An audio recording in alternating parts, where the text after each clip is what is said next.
Anoraks and puffernutters, some of the rather derogatory terms for those who love steam trains. Some have even ruder names. Well, the wife calls us the hooers, the Welsh Highland Railway Society. You're going with your bloody hooers again, she says. Makes a change from what I used to do, which was driving a desk and a PC. This is the Gwynedd Gang, one of the many groups of track-laying gangs whose efforts have helped bring about the realisation of a dream project, to reinstate the Welsh Highland Railway, which was closed in 1937. At the start of a new millennium, this dream came a little closer to being fulfilled, thanks to the efforts of those who do it for the love of steam.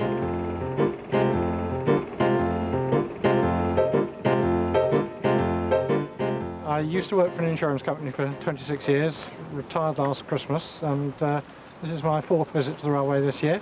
So I'm up here for 10 days. It's all part of helping the railway, and I'm keen to see the railway rebuilt and thriving.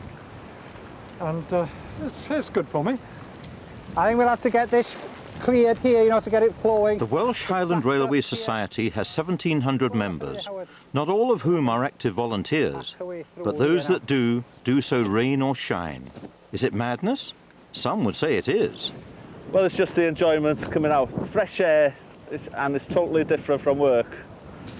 I'm a gas engineer with British Gas. Well, we've got a mixture of people here. The computer men, ex-bank managers, ex-insurance, theatre managers, good gang of lads.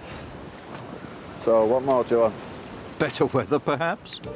In fact, the weather had been atrocious, the wettest on record in 1999 and 2000.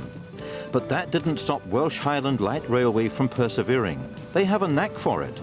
And after all, their efforts 3 years previously had seen the grand opening of the first stage between Carnarvon and Porthmadog.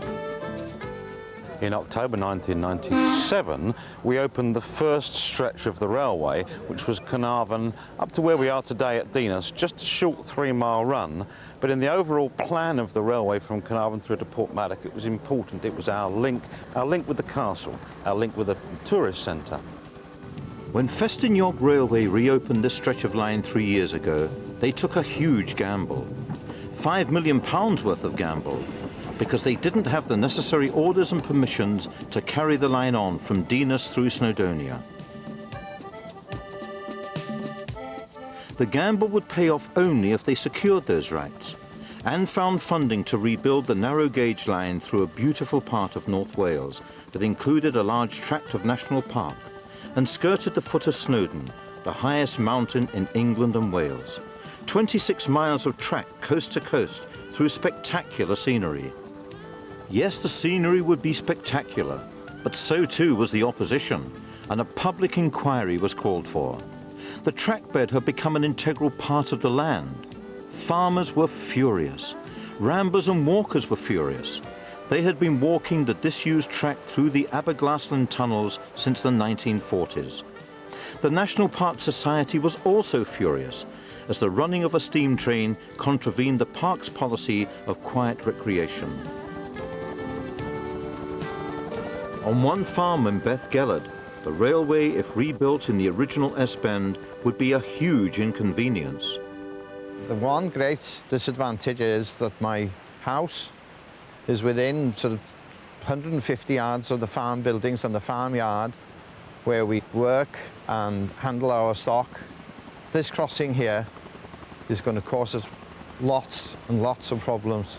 So many objected on environmental, economic and personal grounds that the public inquiry lasted 6 long weeks. The conclusion was bad news for Festiniog. The inspector went against the idea of a railway. Then John Prescott, as the appropriate minister, took the decision against his inspector's advice to give permission. Thankfully for the railway, the Deputy Prime Minister intervened at the 11th hour. Objectors were livid. for the inspector that sat and chaired the inquiry to turn the proposal down, only to be immediately overruled by Mr. Prescott, is laughable, to say the least. It was an awful amount of waste of time, and I think waste of money, full stop. Festiniog had won another mammoth battle. Years of litigation, inquiries and hard work had paid off. Work could begin at last on the most ambitious of railway preservation projects. It was only November last year, 1999, that in fact the permission was finally given, and so the line could go ahead.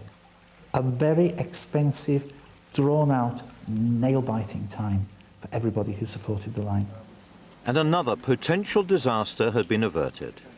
The Millennium Commission, of course, had given a lot of money towards opening the line. And of course, there was no point in giving money for a Millennium project. We wasn't going to open in the Millennium. And I think if the permission had been much longer delayed, there was a real danger that some of those funds and other funds which had come from various sources in the public sector might have dried up. When they started, they had to move incredibly quickly. And they found, of course, that the weather in the year 2000 was certainly not what they'd hoped for. And that kept them back. It was a huge undertaking. Remarkably, they've done it in 7 or 8 months. The line is now open, as far as Waingal. But without a great deal of expense and a great deal of volunteer labour, that would never have happened. What we got on today, pal? Dave Kent, himself a former volunteer, is now the official minder at the Welsh Highland. Well, the role is coordinating any volunteer that wants to come at any time to help in the restoration of the railway. And they come as far as Australia. We've got a gentleman in the goods shed now from South Africa. Major railway companies get some form of financial assistance from the government, however that it works. Private companies like this one don't. And financial assistance in terms of manpower is enormously beneficial to the company.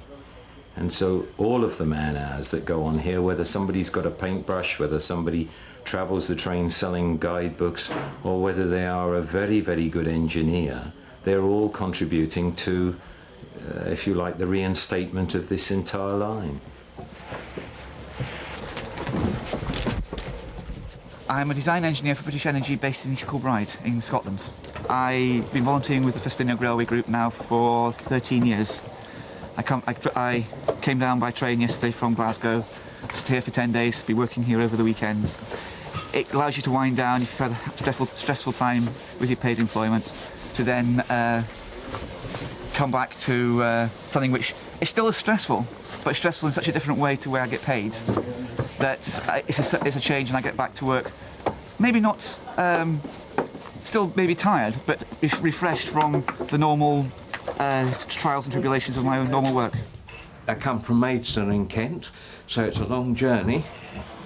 Anything on the railway is heavy work, but I enjoy it, and they give you a wide variety of jobs, so if one job you can't do, you can find another one.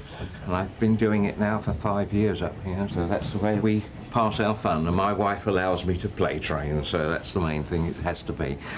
But you get a great opportunity, and the comradeship. All the people, they all muck in with you, you know, and they all laugh and joke and all the rest of it, so it's good fun. So that's why I enjoy coming up. If my wife saw me doing this now, she'd hit the roof. It's something I never do at home, unless we've got some near relative visiting, perhaps. But there you go, what we do for love of the railway. I only drove a desk in my working life. I was a bank manager. We're all idiots, basically, aren't we? Every railway in the world, I think with the exception of the Hong Kong Metro, needs a subsidy. Railways are not profitable.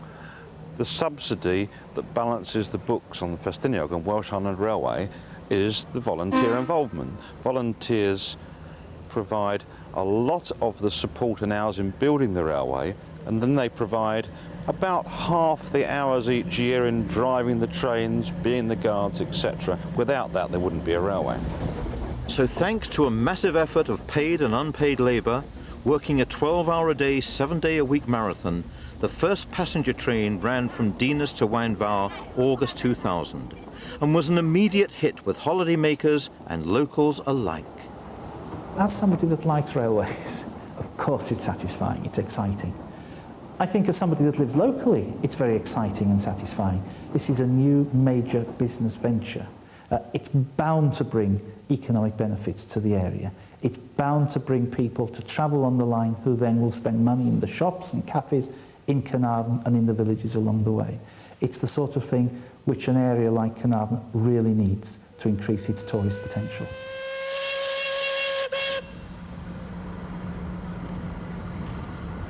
Five weeks later, and volunteers are back at work at Dinas Yard for the official launch of the Welsh Highland Railway, Carnarvon to Waenvar section. Today, the privilege of driving belongs to speed cop Tony Williams. I've always had an interest in railways. You have to start off at the very bottom, cleaning, which is not very nice. And by doing that, you learn more and more. Eventually, you become a fireman and progress on to driving from there when people think that you're competent enough. So far, so good. On the footplate with Tony Williams is one of the Society's most devoted volunteers, a local man, despite his exotic-sounding surname, Janelli. As fireman, it's his task to steam up the Black Garret 143 that was bought from the Alfred County Railway in South Africa 4 years ago. Elsewhere, an unofficial welcoming party was also getting warmed up. Members of the anti-train lobby were getting all steamed up at Trevon Junction. Back in Carnarvon at midday, and the clouds were starting to disperse for the first official train ride to Waenvar.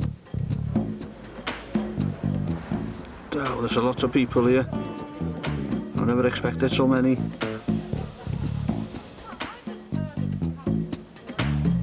Just making sure there's plenty of water in the tank. I'm ever so glad I talked Glyn into putting a tie on and mine straight. Everyone looks spick and span for the official launch.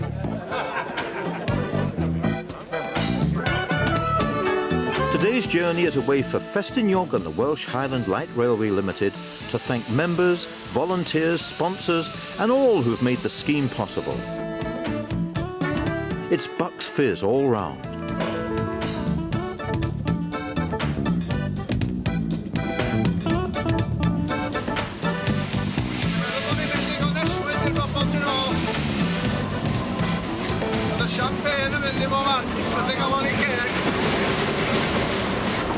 It's an exciting day for us. After 9 fairly frantic and fraught months of construction work, track laying through what seemed to be the wettest winter we've ever seen, we have a railway which today will be officially open, but which in practice has been running for a month very successfully and apparently, thank goodness, to the satisfaction of the general public. Personally, my interests have now turned towards the next section and getting ready to start construction, which should happen within the next few weeks, literally. On the first official run to Waenvar, the Black Garret 143 that was built in Manchester is running smoothly and arrives at Dinas, the junction where the Welsh Highland and the old LMS main line used to meet up. The one thing about the line that is now being officially opened is that it is the original Welsh Highland Railway line. This is the true narrow gauge. And from now on, we're really on, well, what most people would consider hallowed ground.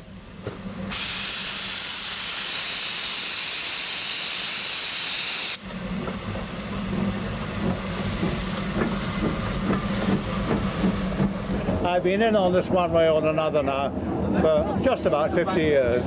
First heard about all this in July 1950, and things have gradually developed over the years. Festiniog getting going first, and then of course extending up here. And to me it's a great excitement and seeing the thing continuing. It's been a wonderful start to the day. it's probably one of the oldest preservation schemes in the world, and today really is the culmination of an awful lot of effort over a period of nearly 70 years. So it gives me a great deal of satisfaction to have been involved with that and having played some part in bringing things to the stage they've got to today. This project was the first in Wales to benefit from a lottery grant. Other fundraising was also necessary.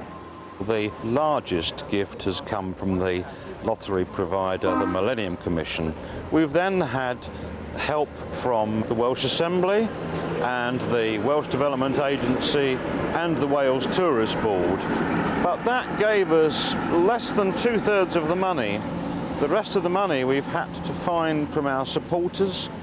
Many people have made gifts through the charitable trust that owns the railway.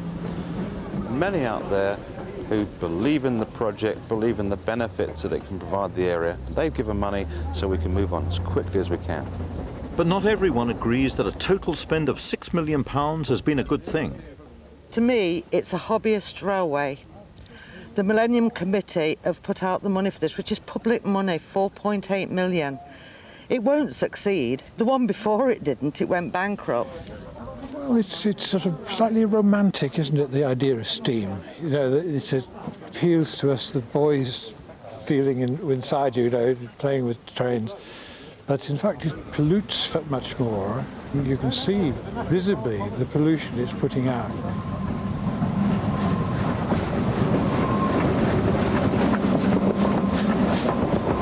The smoke and the fumes, that's the worst thing, you know. Most of the wildlife have gone from the trees which we've got on the fields there. This year, there's plenty of hazelnuts there for the first time for years. That means that the grey squirrels have moved from there, and that's for sure. So that's what I've got against it, yeah. This is the first special do they've got, and I hope it'll be the last one. We've got 1.5 miles to drive down here to the village shop or wherever, and you hardly meet a car before. Now you might pass about a dozen cars, which are just coming up to see a train.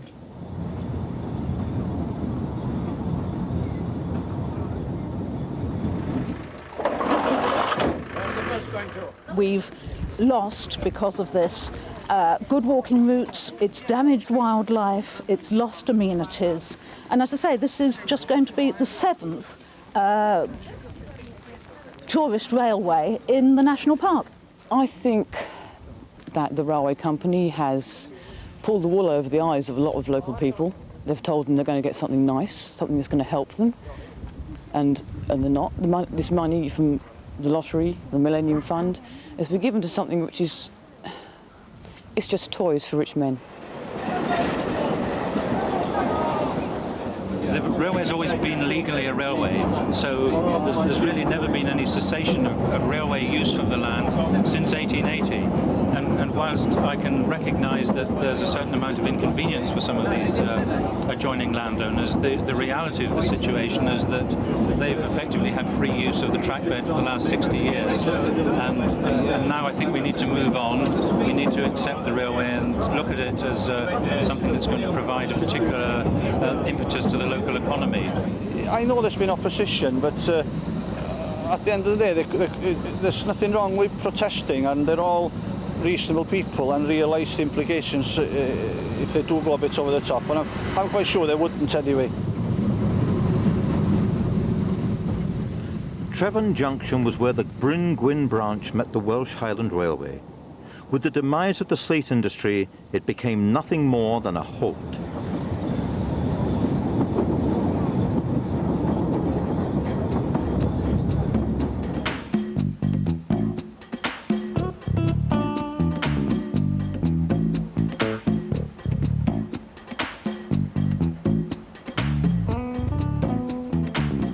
This is the best part of the line for me, Tryfan to Waun Fawr, where the railway and the river come close together, lovely through the trees here.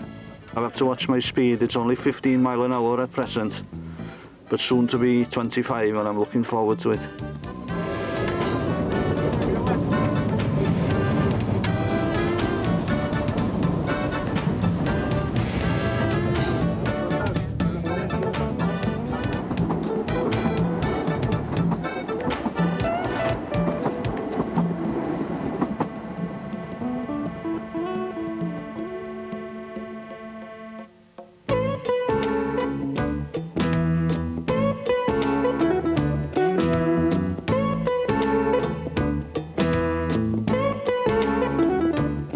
The official opening of Wainvar Station after 60-odd years. A huge achievement and tremendous excitement for the MP and Assembly member David Wigley, who opened the first section from Carnarvon to Dinas 3 years ago. The excitement in Wainvar was electric, but nothing compared to what the morrow had in store.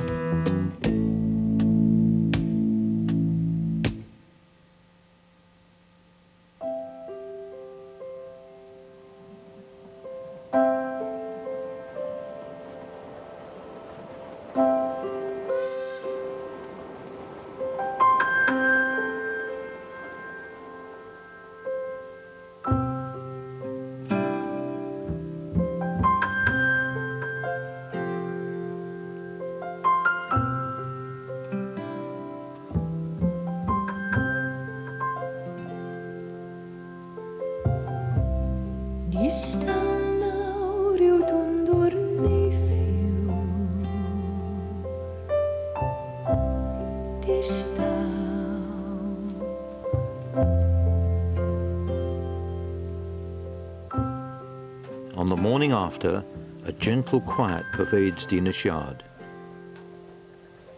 But not for long. Morning, gentlemen. Morning. Good morning, Dave. Do you want high-vis vests and In charge, as always, Dave Kent, and even more volunteers. No, I'm not standing. Oh, you're not standing? No. And leaving the loco shed, the coal-fired Russell, on loan for the weekend from Gellert's Yard, Portmaddock, desperately trying to keep her steam dome clean under a thick woolly jumper. For Stuart McFarlane, the long train journey from Glasgow to Bangor was proving to be well worth the ride.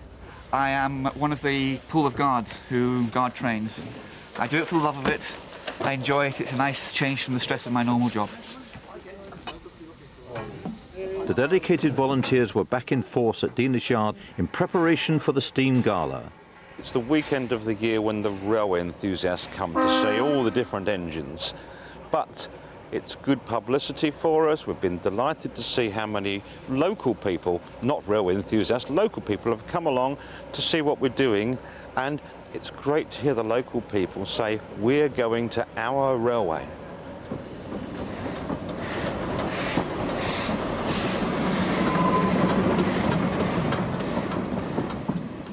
Passenger figures on the new Welsh Highland Railway have soared by 70% since the 4.5-mile Dinas to Wainvar line was opened.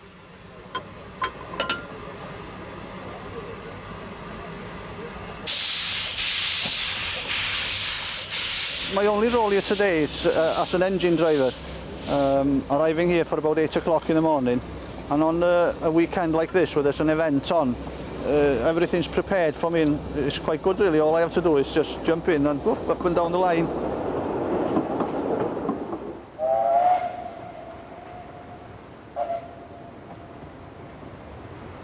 I've been twice from Carnarvon up to Wainvar today, which is quite interesting. Once on the Garrett 138 on its own, and the other trip double heading with the Garrett 143. That's also interesting in that with both engines pulling, you have to the drivers have to sort of work it together so that the one isn't doing more work than the other or working against each other. Double-headed Garretts from South Africa, and another interesting combination approaching Trevon Bridge. Festiniog's newest locomotive, the single Fairley Taliesin, hauling the 1916 Alcoil Mountaineer, that was built by the Americans for work in the trenches during the First World War. Driven today by Roland Doyle, the man in charge of rebuilding the track.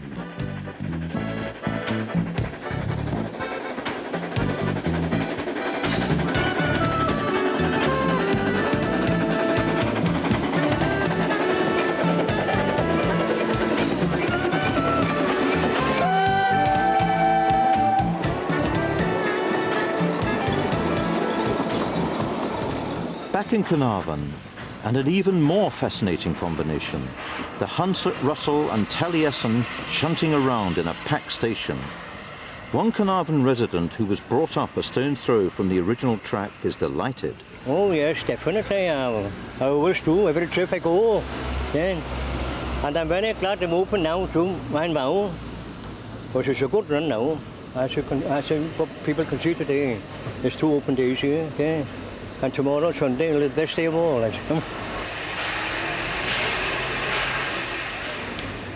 Well, there's not many steam trains left today. Steam there. Some, it seems, never tire of playing trains. It's been a very successful weekend. Every train leaving Carnarvon absolutely full to the top with very happy passengers, I think. And what's very nice about it is that so many of them are local people, all seemingly enjoying themselves. I think it's a good indicator for the future when the railway progresses onwards to Rhydd and eventually to Porthmadog.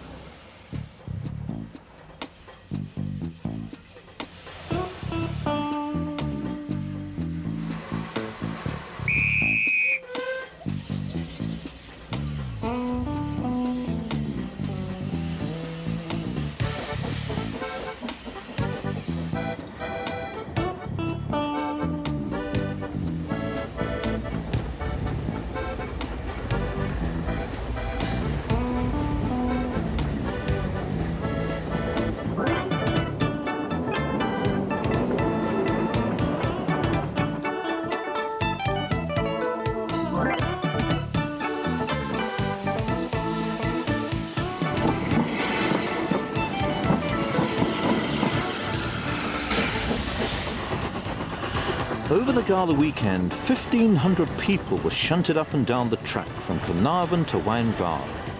For the first time in 60 years, Dinas Junction was a hotbed of steam.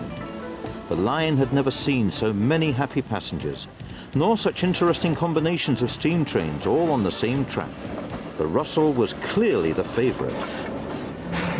Today we brought back the only surviving engine which is owned and operated by our friends at Porthmadog, and that, I think, has said we've made it. This is what we set out to do. We're rebuilding the railway, and today the trains were hauled by the locomotive that's built for the Welsh Highland Railway at the turn of the century. But due to a number of factors, the Welsh Highland Railway was never a success. It was far easier to travel on the little country buses, and shareholders had no chance of recouping their investment. The slate industry was in terminal decline and no longer needed the wagons for carriage of freight. The only salvation, it seemed, were tourists. And so the marketing men went to work with a vengeance, painting North Wales as a mini Switzerland of streams, waterfalls, mountains and sea.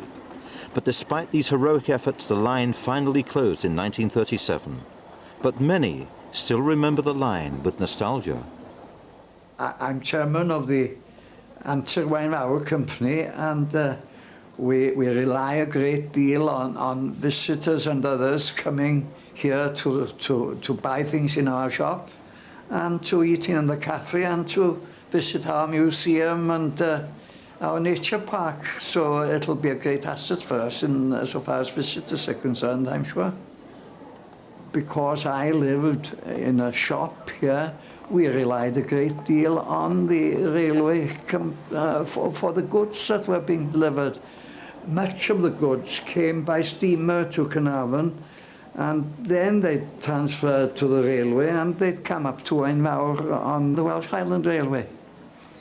Waenvar station was a very busy place.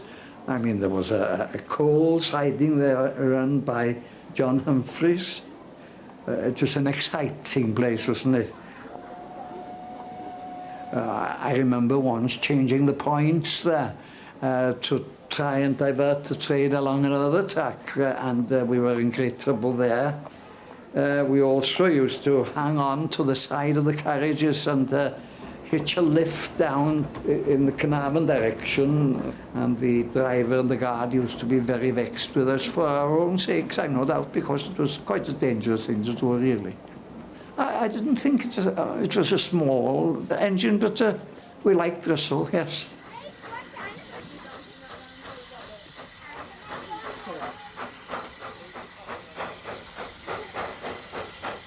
When you consider that this engine was due for the scrapyard, and it was only saved by some people in the Birmingham Railway Circle who said, right, we'll pay you the scrap value for it and give it to you, i.e. the Welsh Highland Railway, so long as you restore it.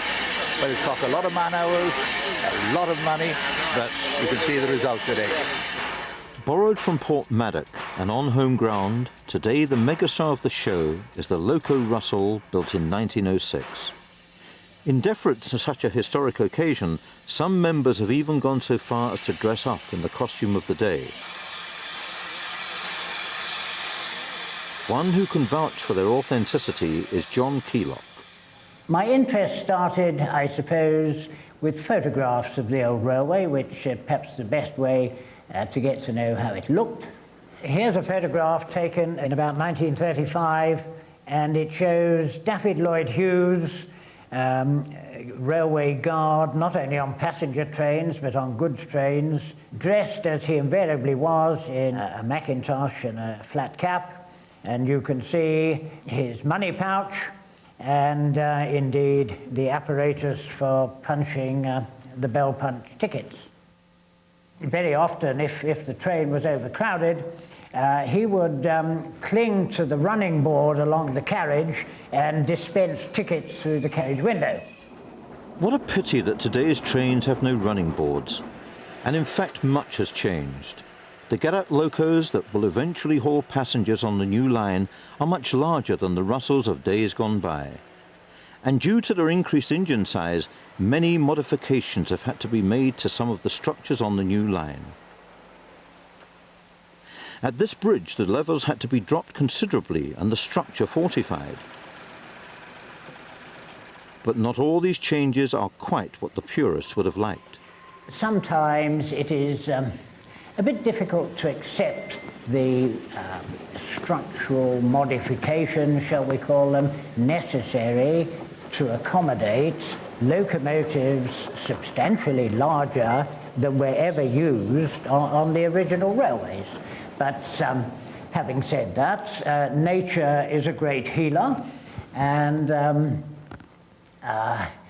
one can only really wish the whole enterprise success. It's been a great thrill. It's been very exciting. I was here on the first day in August, first public day, and that was really good. But to be here now it's the cherry on the cake.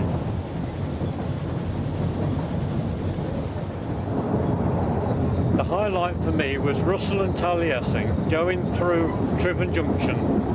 You could see the evidence in the distance as it approached, a little hint of smoke in the distance on the skyline. Then you could hear it, and it got closer and closer, and you could see it going through Farmer Morgan's field from the exhaust. Then it came round the corner into view, and there's this enormous volcano erupting from the chimney, and they shouldn't do that, that's not allowed, but it was today, and it was really splendid. Well, I got my camera with its motor wine, and I took 4 pictures, and I'm really looking forward to seeing the results on them. Really splendid.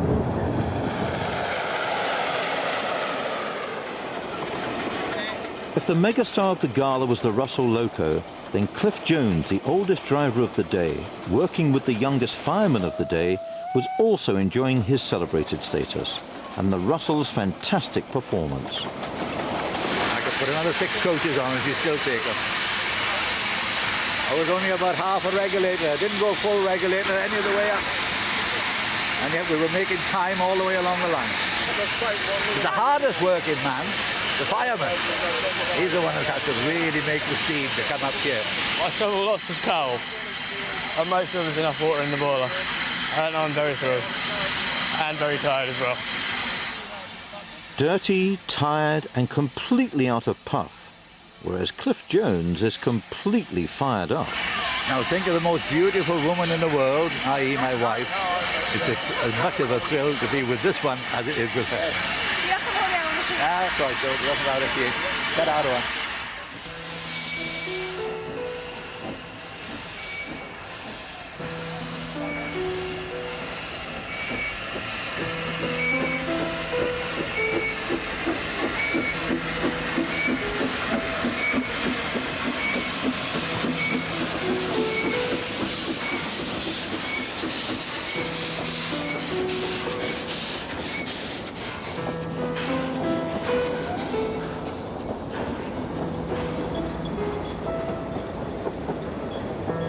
The intention is to move straight on from Rhyddthy right through to Porthmadog, and our challenge is to be in Porthmadog, where this railway will connect to the Festiniog Railway in 2004. That's a challenge and a tight target, but we're going to achieve it. A new dawn, perhaps, on an amazing restoration project.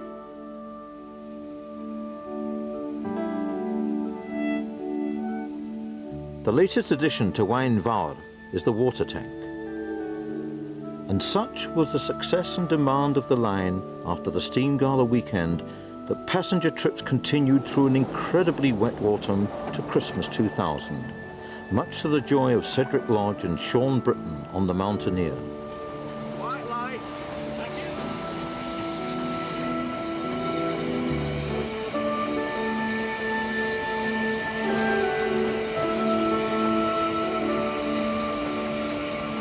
Back on track, and the Gwynedd gang are still hard at work on the next section, which will take the train from Waun Fawr to Rhyddthy and into the National Park.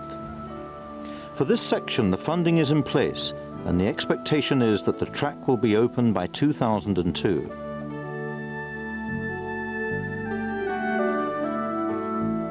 It's the next phase after that that could take the company into deep waters, as that section will cost in the region of £10 million, and funding is by no means secure.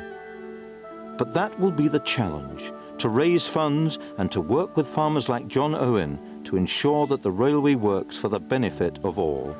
Scenic-wise, you couldn't wish for a better way to run a railway. You've got the beautiful Aberglasslyn Pass, and especially around here, gradually climbing up to Rhyddthy, and then going downhill as such to Carnarvon. Must be, it should be, and I sincerely hope it will be a success. I love the trains, I love to see them, I love to see the people, the smiling faces. I suppose the fun as well is having had the challenge and now seeing the success. The Festiniog Railway, I think, has always survived on a new challenge. That's how it keeps its members' interests. And I think they were looking for a new challenge. And this was the biggest challenge possible in Welsh railway circles. But it was a huge gamble. It still is a huge gamble. And as all gambles, of course, one expects it to come up trumps. But until such time as the trains are running all the way through to Porthmadog, there's always got to be that little question over the project.